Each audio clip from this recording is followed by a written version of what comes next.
Hello fellow gamers, and welcome to another game analysis of this time Carmageddon Reincarnation.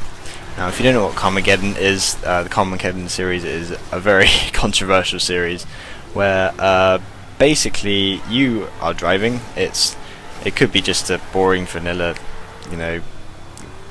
racing game, but no, they decided to make it much more original. So they added the ability to basically destroy pedestrians and run over their inner organs and basically slice them in half like I'm doing now with a blade on the front of my car. It's that you can see why it's controversial. It was banned in Brazil. The First and the Second World War banned in Brazil because you could run over pedestrians, and the first one was also banned in the UK for the same reason. So yeah, it's a very controversial series, but it's very fun. It can be satisfying. So it basically it's made by Stainless Games, which made the first two. The first two games. There's 3 in the series, no, 4 in the series now actually. This one will be the 4th installment. It was Carmageddon Max, or just Carmageddon I think. Then Carmageddon 2 Carpocalypse Now, and then it was Carmageddon TDR 2000, which is the 3rd installment. So before this one. So Reincarnation, as you can probably tell by the name, it's trying to revive the series. So there hasn't actually been a Carmageddon game since the 3rd one, which was released in 2000. Yeah, so that was released in 2000. So it hasn't been a game for 15 years. So you can't. Well, yeah, there's no racing game where you can kill pedestrians and slice them in half and everything. So 15 years is quite a long time. So with Reincarnation, they're trying to bring back the series. I don't know if they're going to go any further after this, but they're trying to again reincarnate and make everything better. So this is an early access. I don't know if you can tell, but the full release is scheduled for the 23rd of April. There will be 24 vehicles. I don't know how many there were in the original, but it's probably a similar number. 9 maps, 36 race routes, a 16 chapter career, and thing I'm most excited for, multiplayer.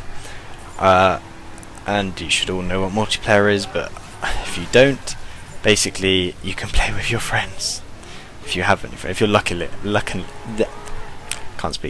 if you're lucky enough to have any friends.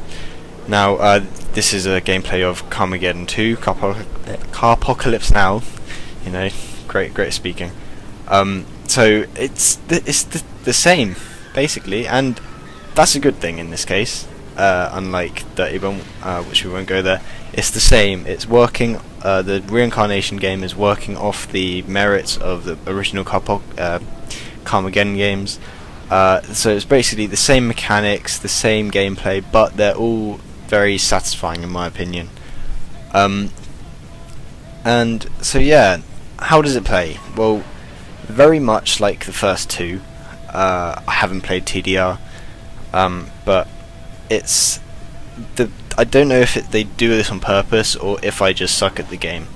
Probably I suck at the game, but it feels very floaty driving, if that makes sense. So when you're actually controlling it, it might just be the fact that I'm on a PC, but it doesn't feel like very responsive.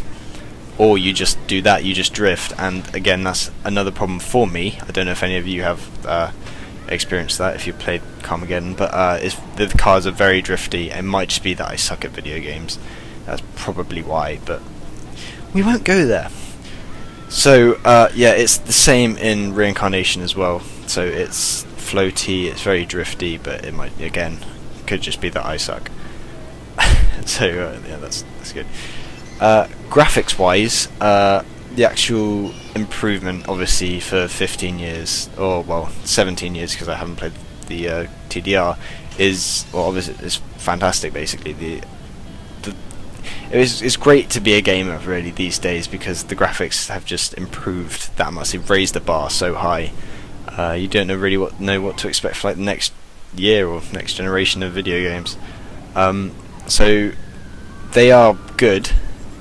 They're not bar setting. They're not raising the bar. I don't think. It's quite realistic. Obviously, the blood effects when you run over a pedestrian is it's quite graphic, to say the least. You have, as you can see there, you have the blood all over the car when you hit them. So they're definitely making it more graphic. I don't know if that will, affect reviews and everything, or even if it will be banned, which I don't know.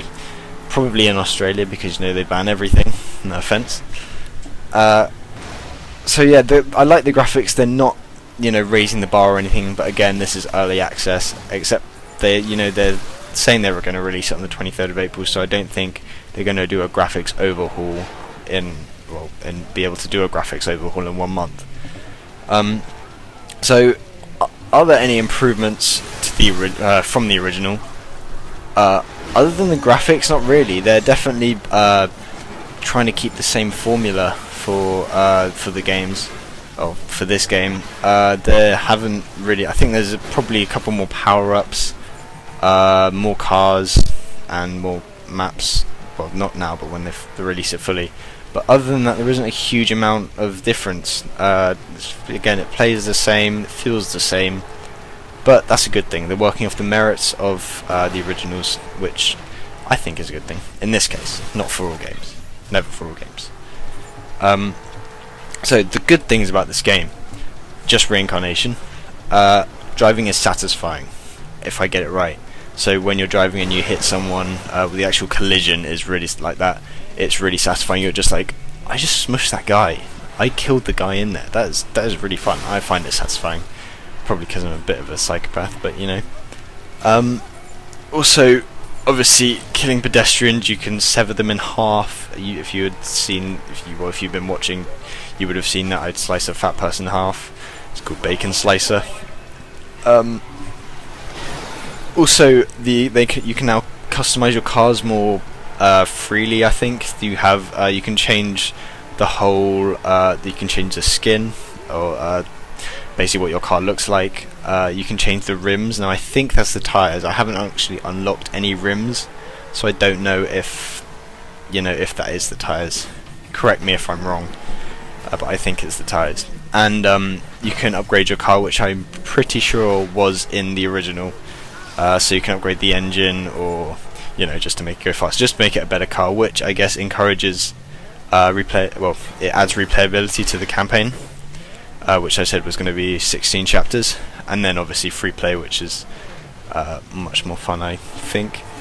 Also, the destruction is pretty damn good. I mean, sorry, I just saw that fat lady get exploded. Basically, the destruction is much more satisfying. You see parts of your car being ripped off as you smack into a wall, or if someone does a huge, run up and then crunches into the side of your car like that. It's just really satisfying, and I know that it was really satisfying in the original as well. So it's good that it hasn't lost that.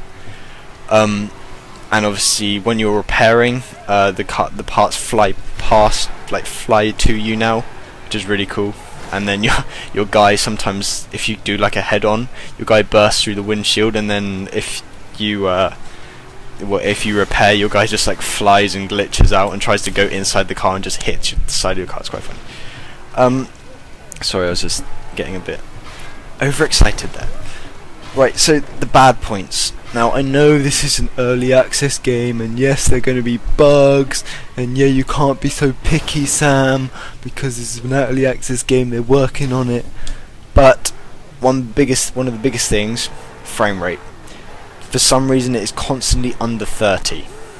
Now, I've put on VSync, I've turned down the anisotropic, I can't say that, filtering, but it is constantly under 30, which is kind of annoying. I'm running on GTX 660s at SLI, So it might be the fact that it doesn't have SLI support, but you know, it's annoying if the actual game is going to be under 30 frames per second. I'm not going to be happy, because it is, well, literally all games right now should be over 60. Oh no, should be 60 FPS. Come on, this is 2015. Also, well, I mentioned this before, but driving feels floaty. Again, might just be me. I won't go on about that. Right. So, conclusion for this game: should you buy it? I think, in its current state, no. Hear me out. Hear me out. Basically, again, early access. It's going to be bugs, but personally, I don't really trust early access games. I mean, I don't know if you heard about the Stomping Land. That dinosaur game where you were a caveman, you could tame dinosaurs. Basically you'd pay the money and then you get the access to the game, which is fair enough. But then they just stopped. It was last year when they stopped, and I think that's just ridiculous. Now I know that Carmageddon isn't going to stop, but for the amount of content now, it's kind of not worth it unless you are, you know, you're a big Carmageddon fan, which if you were, you would have already got this game.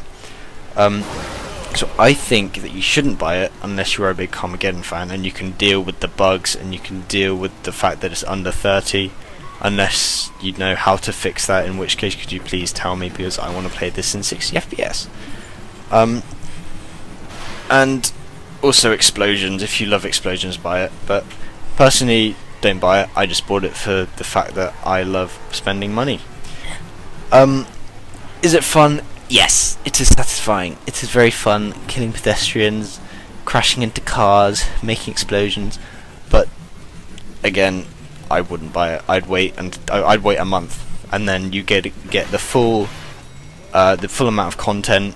I don't know if they're going to increase the price though. That is the only thing. If you are waiting, you know, obviously don't waste your money expecting the full game. Right, so thank you very much for watching. I hope you enjoyed this, hope it was informative. What game would you like me to do next? Leave it in the comments. And next video that's coming up, well, I have two planned. I have one which is about Unreal Tournament, the alpha, when it's in its pre-alpha state, which yes, I am doing. And also the question of the month, which is, are first-person shooters becoming stale? A multiplayer aspect, not the campaign. So yeah, expect that. Thank you for watching.